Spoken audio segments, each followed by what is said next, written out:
دیکھیں میاں بیوی کا اتنا خوبصورت رشتہ کہ جس کے بارے میں اللہ سبحانہ و تعالیٰ نے قرآن میں سورہ بقرہ کی ورس 187 میں ارشاد فرمایا، ہن لباس لکم وانتم لباس لہن، کہ تمہاری بیویاں تمہارے لیے لباس ہیں اور تم ان کے لیے لباس ہو۔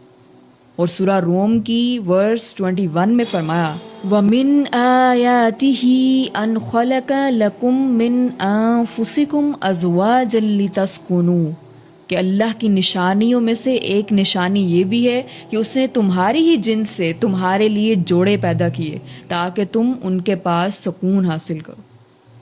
اتنے خوبصورت رشتے کو کہیں پر کچھ شوہروں اور کہیں پر کچھ بیویوں کی وجہ سے اتنا بے سکون، اتنا کمپلیکیٹڈ، اتنا بدصورت بنایا گیا ہے کہ نوجوان نسل شادی سے دور بھاگتی ہے۔ اور خاص طور پر جب کچھ برے شوہروں کی سٹوریز سامنے آتی ہیں تو نوجوان لڑکیاں شادی سے خوفزدہ ہو جاتی ہیں۔ بیوی کو گالیاں دینا، اس کے پاسٹ کو ڈسکس کرنا، پاسٹ کے تانے دینا، یہ تو بیسک انسانیت کے بھی خلاف ہے۔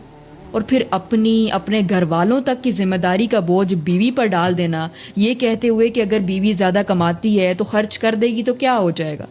بات دیکھیں خرچ کرنے کی نہیں ہے، بات ذمہ داری کی ہے کہ اللہ نے خاندانی نظام کا CEO جب مرد کو بنایا ہے، قوام کہا ہے، تو پھر کیوں آپ اپنی ذمہ داری سے پیچھے ہٹ رہے ہیں؟ یعنی بیوی نے کدھر جانا ہے، کیا پہننا ہے، کس سے بات کرنی ہے، یہ سب بھی میری اجازت سے ہوگا کیونکہ میں شوہر ہوں، اللہ نے مجھے قوام بنایا ہے۔ لیکن جب خرچ کرنے کی باری آئے گی تو بیوی کرے گی، تو پھر آپ کس بات کے قوام ہوئے؟ میں سمجھتی ہوں کہ قصوروار عورتیں بھی ہیں جو شادی کرنے سے پہلے جذبات کو زیادہ امپورٹنس دیتی ہیں، دین کو بالکل بھی پریورٹی نہیں دیتی۔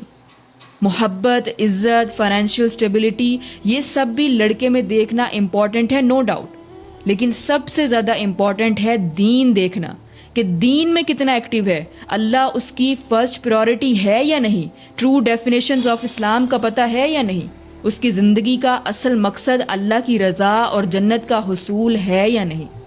جو انسان گاڈ اورینٹڈ ہوگا نا، وہ تو بیوی تو دور کی بات ہے، کسی اجنبی انسان کے ساتھ بھی بدتمیزی، بدسلوکی، حق تلفی کا سوچے گا بھی نہیں۔ تو ہمیشہ شادی کرنے سے پہلے دین کو پریورٹی دیں، دین دیکھیں۔